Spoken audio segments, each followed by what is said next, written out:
Hello guys, আশা করি আপনারা সবাই ভালো আছেন। আর আজকে আমি আবার উপস্থিত আপনাদের সামনে আমার দিদির মেহেন্দির একটু ছোট্ট পর্ব নিয়ে। কারণ আমি তো ভিডিও করতে পারিনি বেশি, তো যতগুলো করেছি সেই সবই আপনাদেরকে দেখালাম। আর ক্যামেরাম্যান তো ভিডিও করেছিল, যেগুলো এখনও আমাদের হাতে এসে পৌঁছায়নি। So let's start the video. And আপনাদের যদি ভিডিও ভালো লেগে থাকে তো please like, share, comment and subscribe.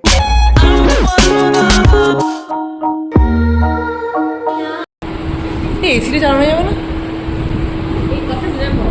এসিটা চালানো যাবে না? দিদি দাঁড়া, তোর পুরো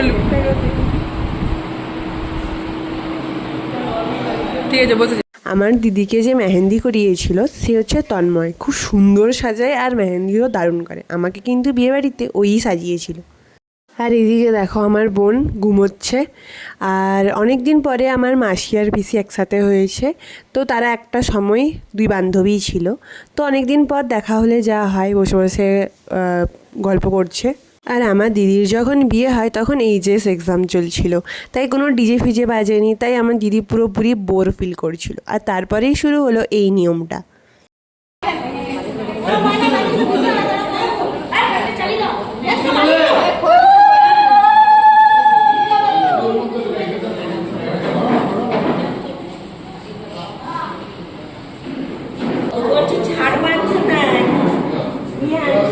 আর এই যে ইনি হলেন আমার দিদা।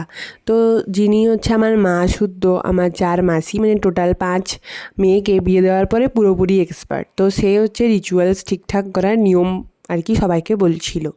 আর এখানে এই খই ভাজা চলে, যেটা নাকি পুড়তে টুড়তে নেই। আমি তো জানি না, আমি তো খালি ভিডিও করার জন্য দাঁড়িয়েছিলাম, তো ভিডিও করছিলাম।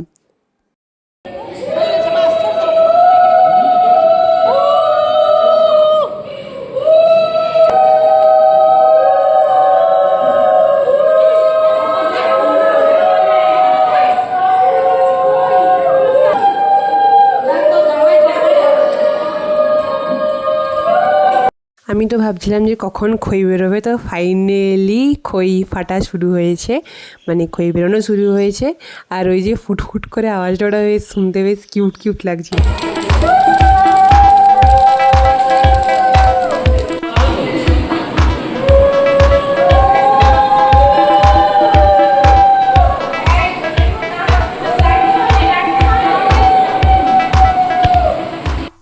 ওদিকে রিচুয়ালস হচ্ছে, আর এদিকে দিদির মেহেন্দিও প্রায় নয়, চলছিল তখন।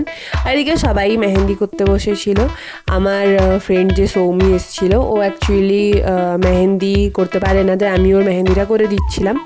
আর এদিকে তন্ময়কে দেখো কত ধৈর্য সহকারে। আর হ্যাঁ, তন্ময় বলছি কারণ ও আমার থেকে ছোট। ওর ফেসবুকেও কিন্তু পেজ আছে। আর ও ব্রাইড, পার্টি মেকআপ, মেহেন্দি সব কিছুই কিন্তু খুব সুন্দর করে, আর এফোর্ডেবল প্রাইসে। যদি কারোর কন্ট্যাক্ট নাম্বার দরকার হয় তাহলে প্লিজ জানিও, আদারওয়াইজ ওর ফেসবুক পেজে গিয়েও দেখে আসতে পারো। তো তারপর যতটা রুমটা খালি দেখাচ্ছিল, তারপরে কিন্তু রুম ভরে গিয়েছিল আর শুরু হয়েছিল আমাদের পাগল ডান্স। আর এরপর থেকে সত্যি কথা বলতে আমি একটা অনুষ্ঠানেরও ভিডিও ভালো মতো করতে পারি। যাই হোক, আজ এতটুকুই। ভালো লাগলে কিন্তু অবশ্যই জানাবেন।